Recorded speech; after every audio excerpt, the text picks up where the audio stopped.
통장 하나 때문에 기초연금이 영원이 되는 경우 실제로 있습니다. 나는 일도 안 하고 집도 없고 형편도 넉넉하지 않은데 왜 탈락했을까? 이렇게 억울해 하시는 분들 현장에서 정말 많이 봤습니다. 특히 2026년부터는 이 기준이 더 엄격해집니다.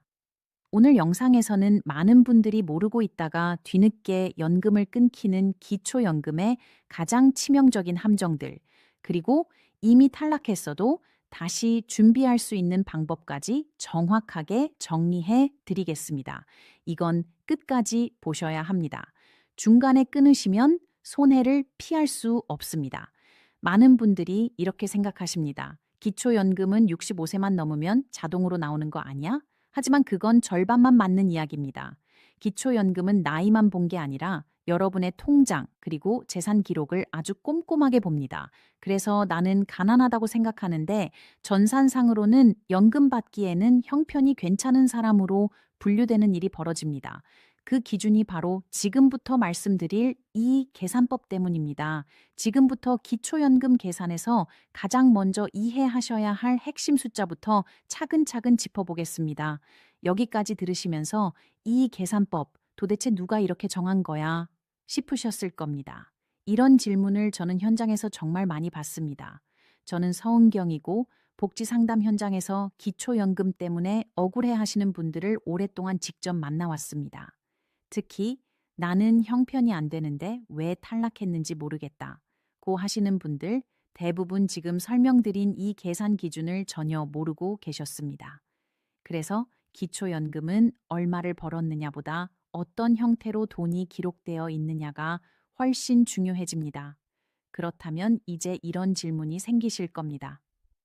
그래서 내 통장에서 도대체 어떤 기록들이 연금을 깎아먹는 거냐? 바로 그 순간 많은 분들이 한 번쯤은 해봤을 그 행동들 때문에 연금이 끊깁니다.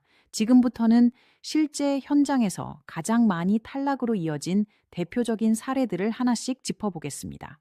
기초연금이 끊긴 분들 대부분이 이렇게 말씀하십니다. 설마 이게 문제가 될 줄은 몰랐어요. 하지만 나라에서 볼 때는 그 설마가 탈락의 결정적인 이유가 됩니다.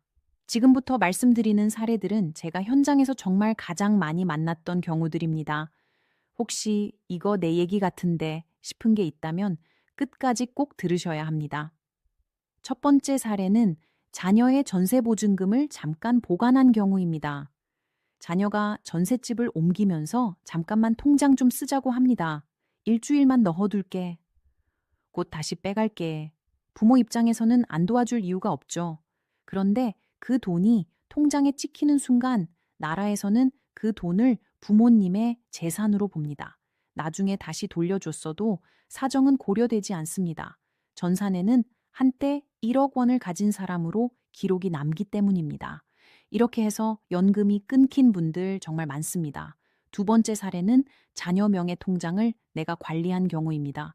이건 내 돈 아니에요. 자식 통장이에요. 그런데 통장을 누가 관리하셨습니까? 도장을 누가 가지고 계셨습니까?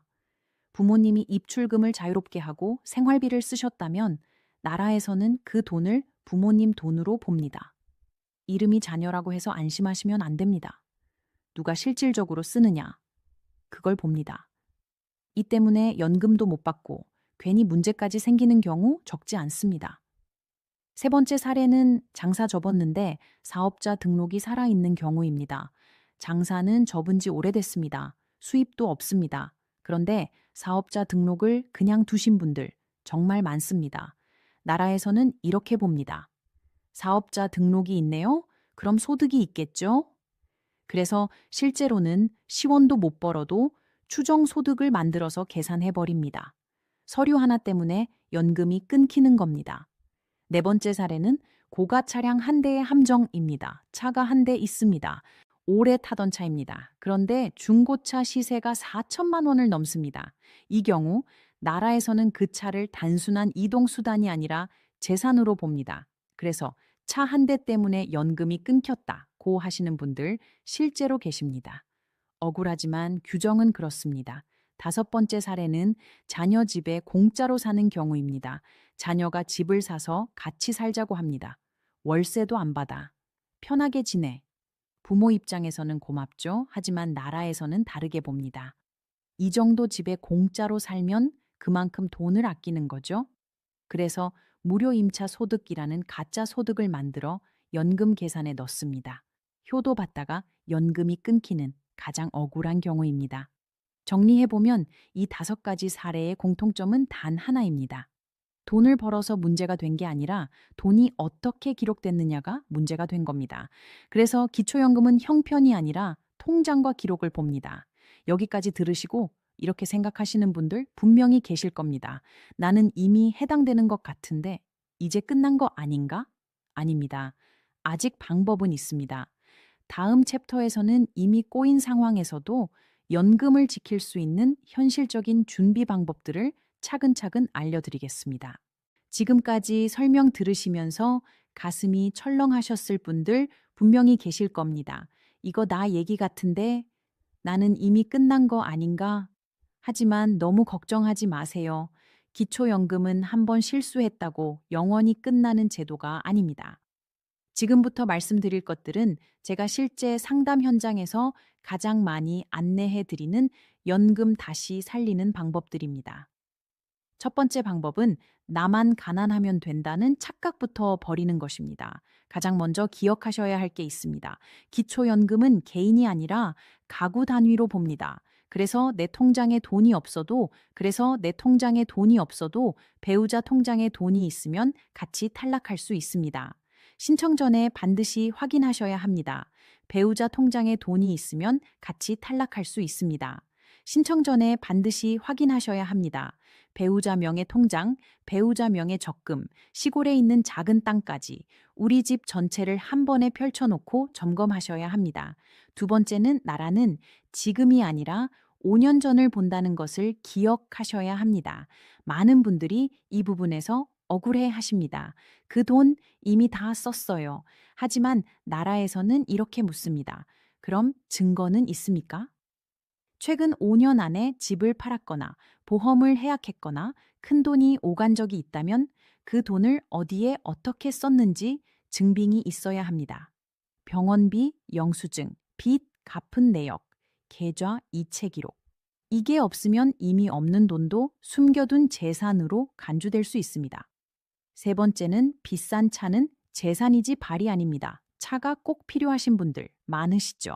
하지만 중고차 시세가 4천만 원을 넘는 차량은 연금 계산에서 매우 불리합니다. 나라에서는 그 차를 단순한 이동수단이 아니라 재산 덩어리로 봅니다. 연금이 급하시다면 차를 유지할지, 연금을 받을지 한 번은 선택하셔야 합니다. 네 번째는 장사 안 하시면 간판부터 내리셔야 합니다. 예전에 장사하시다가 그만두신 분들 많으실 겁니다. 귀찮아서 나중에 하지 뭐 이렇게 사업자 등록을 그대로 두신 경우 정말 많습니다. 코드 복사하지만 사업자 등록이 살아있으면 실제 소득이 없어도 추정 소득이 생깁니다. 장사 안 하신다면 지금 당장 폐업 신고부터 하셔야 합니다. 종이 한 장이 연금을 살릴 수도 끊을 수도 있습니다. 다섯 번째는 자녀 통장 도장은 반드시 분리하셔야 합니다. 자녀 이름으로 된 통장을 부모님이 관리하는 경우 아직도 많습니다. 편해서 병원비 내려고 이해는 됩니다. 하지만 나라에서는 누가 돈을 쓰느냐를 봅니다.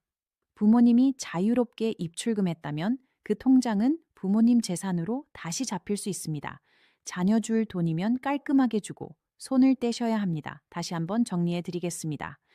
기초연금은 돈이 많아서 탈락하는 게 아니라 정리가 안 돼 있어서 탈락하는 경우가 훨씬 많습니다. 주변만 정리해도 결과가 달라지는 분들 정말 많습니다. 그렇다면 이런 질문이 남습니다. 이미 가진 돈은 그대로인데 이걸 어떻게 관리해야 연금에 유리할까? 다음으로는 똑같은 돈을 가지고도 받는 사람과 못 받는 사람이 갈리는 실제 재산 관리 요령을 구체적으로 알려드리겠습니다. 여기까지 들으시고 이렇게 생각하시는 분들 계실 겁니다. 재산이야 이미 정해져 있는데 뭘 더 어떻게 하라는 거야. 그런데 제가 상담을 하다 보면 똑같이 1억 원을 가지고도 기초연금을 받는 분과 못 받는 분이 분명히 갈립니다. 차이는 딱 하나입니다. 돈의 총액이 아니라 돈의 모양입니다. 첫 번째 실전 재산 관리 전략은 큰 돈은 한 통장에 묵지 마세요. 통장 하나에 1억 원, 2억 원 그대로 넣어두신 분들 많으시죠? 이건 나라 전산에서 보기에는 여유 자금입니다. 이럴 때 필요한 게 통장 쪼개기입니다. 그냥 나누는 게 아니라 이름표를 붙이는 겁니다. 예를 들면 이렇습니다. 생활비 통장, 병원비, 비상금 통장, 공과금 통장, 그리고 실제로 그 통장에서 돈을 쓰셔야 합니다. 그래야 나중에 이 돈은 묶어둔 재산이 아니라 지금 생활에 쓰는 돈입니다. 라고 말할 수 있습니다. 두 번째는 전세가 클수록 불리할 수 있습니다. 전세는 우리에게는 안정적인 주거 방식이지만 기초연금 계산에서는 꼭 그렇지만은 않습니다. 예를 들어 전세 보증금이 3억 원이라고 해보겠습니다. 집은 내 집이 아니어도 나라에서는 그 3억 원을 여러분 재산으로 봅니다. 코드 복사 이럴 때는 반전세나 월세도 한 번은 계산해 보셔야 합니다. 보증금을 줄이고 그 돈으로 생활비를 쓰거나 빚을 정리하면 월세를 내더라도 기초연금을 받을 수 있어서 결과적으로 더 나은 경우도 많습니다. 세 번째 실전 전략은 안 될 것 같아도 무조건 신청하세요.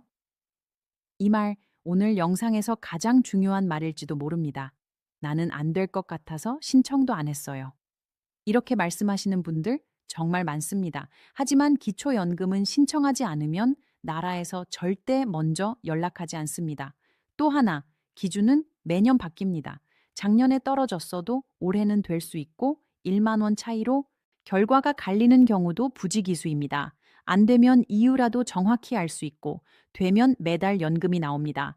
미리 포기하는 게 가장 큰 손해입니다. 재산 실전 관리 전략을 정리해 드리겠습니다.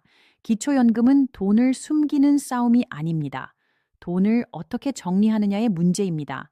같은 재산을 가지고도 정리된 사람은 받고 정리 안 된 사람은 탈락합니다. 여기까지 들으시고 이렇게 생각하시는 분들 계실 겁니다. 아무리 봐도 나는 기초연금은 안 될 것 같다. 그래서 아예 포기하신 분들도 많으실 겁니다. 하지만 오늘 영상은 여기서 끝이 아닙니다. 기초연금을 못 받는 분들을 위해 나라에서 따로 준비해둔 히든카드 혜택들이 분명히 있습니다. 첫 번째 히든카드는 집은 있는데 현금이 없는 분들은 주택연금을 활용하는 것입니다. 이런 말씀 정말 많이 듣습니다. 집값은 올랐는데 당장 쓸 돈이 없습니다. 평생 벌어서 집 한 채 마련했는데 정작 생활비가 빠듯한 분들 적지 않습니다. 이럴 때 집을 팔지 않고도 매달 돈을 받을 수 있는 제도가 바로 주택연금입니다. 주택연금은 내 집에서 평생 살면서 매달 연금처럼 돈을 받는 제도입니다. 부부가 돌아가실 때까지 지급되고 혹시 집값이 남으면 그 나머지는 자녀에게 상속됩니다. 반대로 집값보다 더 많이 받았다고 해서 자녀에게 빚을 물리지는 않습니다. 요즘은 가입할 수 있는 집값 기준도 훨씬 넓어졌습니다. 집 깔고 고생하지 마시고 집을 든든한 생활비 통장으로 바꿔보시는 것도 한 방법입니다. 두 번째 히든 카드는 아직 몸이 괜찮다면 노인 일자리를 알아보는 것입니다. 이 나이에 누가 나를 써주겠어? 이렇게 생각하시는 분들 많으시죠? 그런데 실제로는 노인 일자리가 매년 늘어나고 있습니다. 초등학교 앞에서 아이들 등하교 지켜주는 일, 동네 공원 산책하며 환경 정리하는 일, 복지관에서 말벗이 되어주는 일처럼 몸에 무리가 크지 않으면서도 보람 있는 일들이 많습니다. 오늘 영상에서 말씀드린 내용들 하나라도 해당되는 게 있다면 지금 당장 점검해 보시길 바랍니다. 이건 욕심이 아니라 여러분이 당연히 누려야 할 권리입니다. 몰라서 못 받는 것만큼 억울한 일은 없습니다. 오늘 영상 어떠셨습니까? 혹시 들으시면서 이거 완전히 내 얘기인데 싶은 부분 있으셨나요? 그렇다면 오늘 이 영상은 절대 헛되게 보신 게 아닙니다. 기초연금은 대한민국을 여기까지 만들어 온 여러분이 당연히 누려야 할 권리입니다. 그런데도 많은 분들이 몰라서 귀찮아서 괜히 떨어질까봐 신청조차 안 하고 스스로 포기하십니다. 그게 가장 안타까운 일입니다. 오늘 영상에서 한 가지만이라도 해당되는 게 있다면 지금 당장 통장부터 한번 펼쳐보시고 주민센터나 국민연금공단에 꼭 문의해 보세요.